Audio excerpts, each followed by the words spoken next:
서울 도심을 관통하는 녹지 하천 청계천. 2005년 복원된 후 청계천은 시민이 사랑하는 휴식처로 탈바꿈했다. 이전의 청계천은 비가 올 때면 저절로 배수로 기능을 했고 도심 생활하수를 한강으로 흘려보내는 기능을 했다. 하지만 개발과 도시와의 물결에 휩쓸려 범람이 잦고 오폐수가 쌓이는 일이 빈번했다. 그런데 청계천의 오염과 범람은 200여 년 전에도 수면 위로 떠올랐었다. 조선시대 사대문 안의 거대한 생활하수였던 청계천. 그 기능을 되살리기 위해 청계천 준설 작업이 있었다.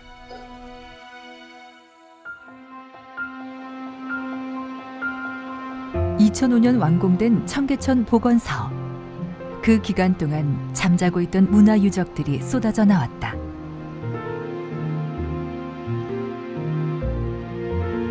특히 문화재 발굴 과정에서 큰 성과라고 할 수 있는 것이 조선시대 호안석축의 대량 발굴.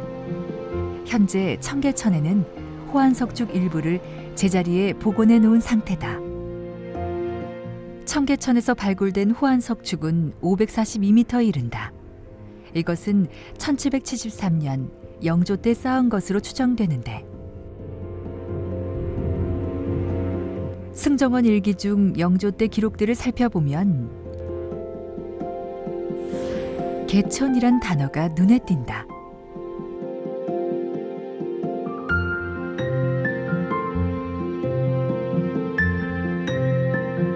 경복궁, 창덕궁을 중심으로 도성 한가운데를 흐르는 강.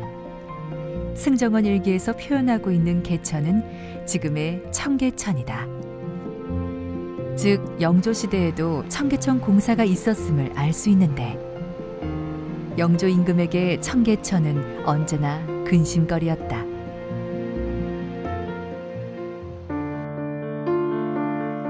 (1900년대) 청계천의 모습이다. 장마 때면 어김없이 범람하다가도 가뭄 때면 바닥을 드러내곤 했다. 그런데 영조 때는 이보다 더 심했을 것이다. 한양 안에 벌채가 심해지면서 범람이 잦아졌고 하천 주변에서 움막을 치고 살던 백성들이 버린 오물로 오염에 시달렸다. 이러한 까닭에 영조는 청계천 복원에 강한 의지를 표명했고, 승정원 일기는 영조의 그러한 마음을 마치 오늘의 일처럼 생생히 전하고 있다.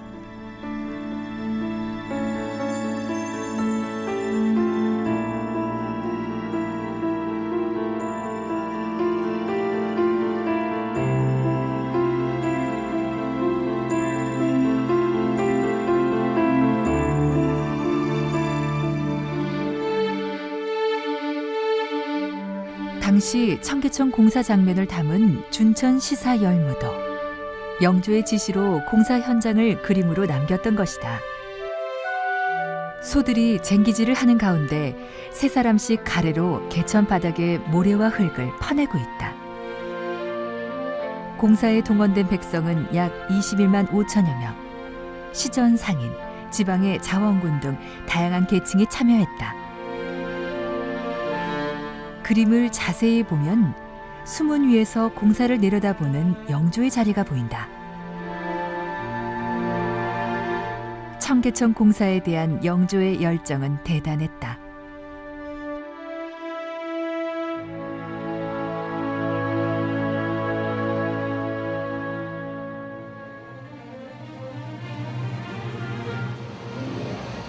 임금은 또 가장 힘든 공사인 오간수문 공사를 6일 만에 끝내자 백성들의 힘이라 치하했다.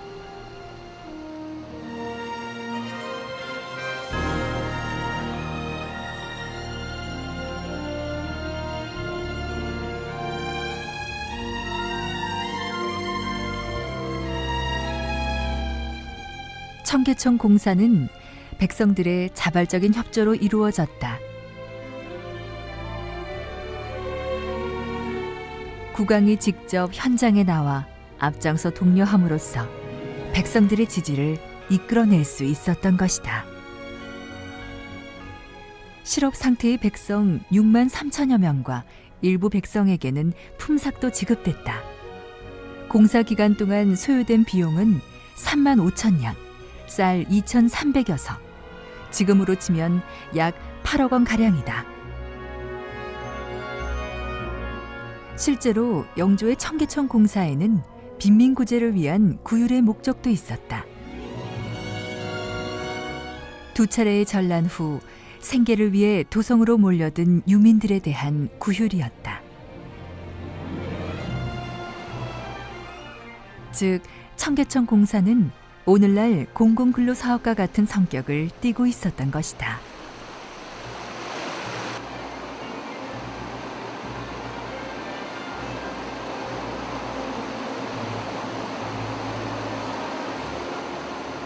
(1760년 2월 18일에) 시작한 공사는 57일 만에 종료됐다.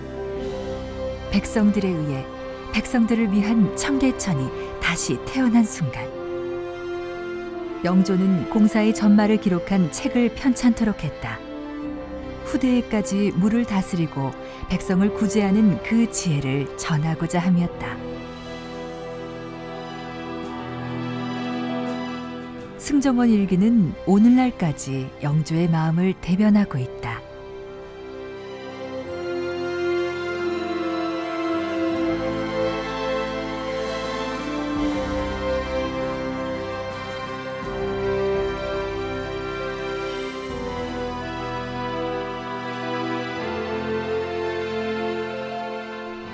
죽어가던 하천에 생명을 불어넣은 영조.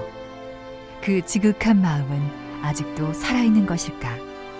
오늘도 청계천은 시민들 곁에서 맑고 고요히 흐르고 있다.